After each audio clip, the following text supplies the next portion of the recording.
Well, the Israel Cancer Research Fund will have its annual gala on June the 7th at Jardin Royalmount. Very excited to see them back, and joining me to talk about it, Stu Guttman, the new CEO, Peter Rosenthal and Samantha Singer-Guindi, who are the co-chairs of the event, and the very well-known doctor at the Jewish General Hospital, the head of dermatology, Dr. Robin Billick. So very excited. He is, of course, the honoree, the very worthy honoree this year at the event. So we'll start off with you, Stu. If someone who's watching this video right now, tell them what Israel Cancer Research Fund is. Thank you, Mike, for having all of us. It's a real pleasure to be here. ICRF has been around for over 50 years here in Montreal. We fund groundbreaking Israeli research for cancer. We're trying to find a cure, plain and simple. We do it in all different ways, all different forms. We recruit the best of the best, as you can tell by the people who are on the Zoom call over here with us in all areas. And we're in it together to try to find a cure. So very exciting that events are starting to come back. Now, Peter, this is the first live event that ICRF has had. I know they've actually done a great job during the pandemic. They had events that were kind of hybrids with a few people live, but mostly online. So how did you decide to proceed live again in this format? Nice to chat with you, Mike. Well, last year I was honored to co-chair the virtual gala with Dr. Billick's son, Noah. And we held a spectacular event with Just for Laughs. And we were able to raise $250,000, which was just phenomenal during the pandemic. But it missed that personal touch and missed the personal feel. We weren't able to shake hands and give hugs. So this year, we're all really looking forward to the event and being in person and seeing everybody and having a great time and supporting cancer and raising money for the awareness of this very important cause. And Samantha, this year, it's always interesting to see who the entertainment is. ICRF always leads the pack, and you chose ex-ambassadors this year. Why them? How did that come about? Hi, Mike. Thanks for having us. We wanted to have a band that had a good following, that puts on a good show and can really put together a fun event and give us a fun environment. And the ex-ambassadors have a very large following. They have some very, very large hits. And their stage presence is really great. So they are guaranteed to throw a really good, fun event for us. Great. Samantha, when I ask you the next question, maybe talk closer to the microphone because it was kind of hard to hear you, but we're good. We're good. I heard you fine. So Dr. Billick, first off, before I ask you the question, Peter talked about shaking hands. Is it safe to shake hands, Dr. Billick, post-COVID? Well, I'm in the habit of shaking elbows and elbows. I never thought shaking hands was a very sanitary thing. If somebody has a cold, they may not know it. If they have a virus, they may not know it. So I think that I'm still a little intimidated by this virus, and I still wear a mask when I go into stores where there's a lot of people. And I think that people can come, they can wear a mask, they can not wear a mask. I know that I've had 4 vaccinations, but it doesn't, I still have this uneasy feeling a little bit. This virus has intimidated me. It's intimidated me. I had it before the vaccines in January 2021 for a month, and I am still extremely intimidated by it. Now you're continuing your role at the Jewish General Hospital. You've been there for many years. Obviously, you're still going strong. I know from people who have seen you, everyone raves about not only the work you do, but your bedside manner and the care you show for your patients and the fact that you're available 24/7. What makes you love your job so much? It's very fun. It's fun to look at something and to know and understand what it means, and to be able to extrapolate that to patient care and improving diagnosis to save the province, Canada, money in terms of cancer care. It's you can be very accurate visually and visually literate so that you can make a diagnosis and predict what the outcome will be and aim for the best care for the patient. So I really love dermatology. It's fun, it's visual. It has some surgery involved with it. dermatologic surgery. I've trained a lot of young doctors to do this sort of surgery. It's very emotionally satisfying. And how do you feel about being honored by ICRF this year? Well, I'm not certain that I deserve it because I'm not a primary bench researcher, but I know a lot of people, and they were hoping that I could encourage a good turnout for ICRF, and I'll do everything in my power to help ICRF because I think it's a wonderful cause. Stu, I think you made a wise choice in Dr. Billick. He's being very, very humble. I mean, I remember the first time I met him at his house with Vivian, just off the cusp without really getting into it too much. He says, yeah, we save 400 to 500 people a year just through early identification and elimination alone. And I just sort of stared at him with, that's a lot of people. We're thrilled to have him. So they're a wonderful, wonderful family. They're universally respected, liked. Not a single person that I've spoken to has anything negative to say about them. And it's funny, Noah, his son, who I've gotten to know very well also, every time I speak to somebody, they always have a different story to share about Dr. Billick or Vivian. And I always send it to him. He's like, oh my God, I didn't know that. Oh my God, that's so nice. It's so fun. It's a pleasure to be with them. And it's a pleasure to be working towards a shared goal of raising some really, really good money for cancer research from the community and coming back together, like Peter said, with an amazing, amazing band in the ex-ambassadors. One of the things I was very interested in about ICRF Montreal is that you raise money so that a local fellowship program. So you actually have Israeli doctors that come and work at the Jewish General Hospital.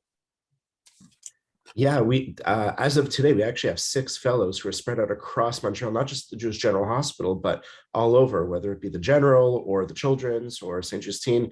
We work hand in hand. We follow the philosophy that cancer doesn't care which hospital you work at. It doesn't care what belief, what background. We're going to recruit the best of the best. We're going to work with the best of the best. And about 20-something years ago, Dr. Walter Gottlieb, who, as we mentioned, is the chair of our scientific advisory board, they recognized that in order to really create partnerships and education and to create this immersive experience between the fellows, we bring the Israeli researchers to Montreal to really get an immersive experience about what it's like to be a doctor here in Montreal. And then at the end of their fellowship, they go back to Israel, having learned and experienced and absorbed everything that the Montreal community has to offer from a healthcare perspective, from a community perspective, from a food perspective, and they're often fast-tracked through the Israeli system because of the experience that they have, in addition to funding researchers in Israel. Of course, of course. Now, ICRF's a powerhouse. They raise a lot of money and they've got a lot of people on their committees. So let me ask Peter and Samantha both. Peter, why did you choose to get involved in ICRF Montreal? Well, Mike, I was first exposed to cancer at a really young age when my grandfather was diagnosed in his mid-70s with colon cancer. And I was really close with my grandfather, and unfortunately, he passed away from such illness. But then growing up, connected to my family business. My father has a life insurance business, and I teamed up with my father growing up, and we built businesses together. We have a company called Rosenthal Life Group. We market various different insurance products. I have been selling insurance for the last 18 years. I have to say, I've also delivered checks to people who've been diagnosed with cancer and needed to recover from their illnesses. I've seen firsthand people going to the States and seeking private healthcare. I've seen firsthand people getting care in Montreal. And I can tell you that the impact of these checks that these people have received have been enormous. I've seen how I've helped their lives. And if I can help find a cure for cancer, then it's only fitting that I'm going to be involved in such a cause. And that's why I got involved, Mike. That's a great answer. Samantha, how did you get involved and why? Samantha was still, now we can't hear Samantha at all. So we got a total mute there. Hear me now? Perfect. Go ahead. Okay, I'm good. You're good. You're actually perfect. I can hear you perfectly now. So stay, don't Perfect. move. Don't move. Just keep talking. I'm not moving and I'm not touching buttons. All right. So I was approached this year to co-chair the gala with Peter. And of course, I said yes to such an honor. Cancer directly impacted my life when my mother was diagnosed with cancer 2 weeks before my wedding. And then sadly passed away after 2 years, 8 days after my first son was born. Oh my. So since, well, even prior to that, but really since then, I want to try to raise as much money for research to help other people experience what we went through as a family and the difficulties surrounding our most joyous occasions in our life. So as soon as Stu said, you know, do you want to get on board and help raise money for such a cause? Of course, I said yes. And to add a little icing to the cake, Dr. Gottlieb, who Stu mentioned as is the chair of the scientific advisory board, he was my mother's doctor who cared tirelessly for her over the course of the 2 years of her illness. And we spent a lot of time with him, getting to know him, and he spent time getting to know us. And thanks to him, we were really able to keep my mother going until my son was born and actually celebrate his bris. And Dr. Gottlieb actually took part in that. So as soon as I heard that two were connected, I said, I can't help but, you know, get on board and raise money for such an important cause. It's incredible, the stories. And I've done a lot of stories on ICRF over the years, and people all have their stories, and you feel good because you're giving back to an organization that does such good work. Dr. Billick, yesterday I went for a walk, and the first thing I did is I put my sunscreen on. We're into the summer now. In terms of skin cancer, what do you recommend people do to avoid coming into your office and, God forbid, being diagnosed with skin cancer? Well, prevention is key, and prevention means wearing sun protective clothing with that has an SPF factor, using sunscreens on a daily basis. That includes winter and summer, even on cloudy days, even if you're going out and working in the garden on a rainy day. I always wear my big Tilly style hat or a cowboy hat, something big, something with brims. A cap doesn't do it for you because it doesn't protect your cheeks and your ears. And it's very important to wear a big hat. I'm even starting to wear gloves when I'm gardening and gloves when I bicycle, because your hands get sun damaged and aged. So if you want to prevent looking like an old sailor, wear a hat, use a sunscreen, and use it on a daily basis. Choosing a sunscreen is like choosing a partner, a husband, or a wife. Trial and error till you find the right one for you, because you really have to wear something that doesn't wash off, doesn't sweat off well, and stays on well, doesn't burn your eyes. There are some waxy sunscreens in a stick, which you should look for around the eyes. They're great. And lotions. There are many different brands. You know, you can there's literally hundreds, but I choose 2 or 3 or 4, and I'm very satisfied. I generally choose an SPF 60. If you don't like chemical sunscreens, you can use physical sunscreens that have zinc oxide or titanium dioxide. They're completely safe, and they don't have any internal side effects. What fantastic advice. That's some new stuff that I had heard of before. I'm going to the pharmacy as soon as we finish this recording. Maybe, but I've already chosen a wife, so I'll choose my sunscreen. Now, Stu, final word. How do people get tickets? And we'll give the details in the Suburban Jewish News blog on how to get tickets, but why don't you tell everyone at the end? You know, it's funny, as Dr. Billick was talking, I actually just made a note that said that we absolutely need to have sunscreen at the event, because we are at the beautiful Jardin Royalmount, where if we have a beautiful, nice summer day, it's going to be outside under the stars for dinner with the beautiful entertainers. So we definitely need to have some sunscreen as people come in, because not everyone have the foresight for that.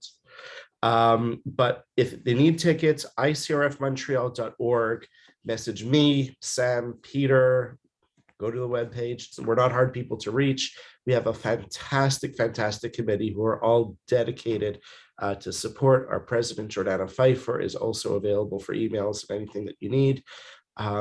Really, thank you to everyone to date. We've done an incredible job, but with 2 weeks and a bit left to today's recording, we got to keep our foot on the gas, and we've got to keep going, because every dollar raised goes towards cancer research. So ICRFMontreal.org.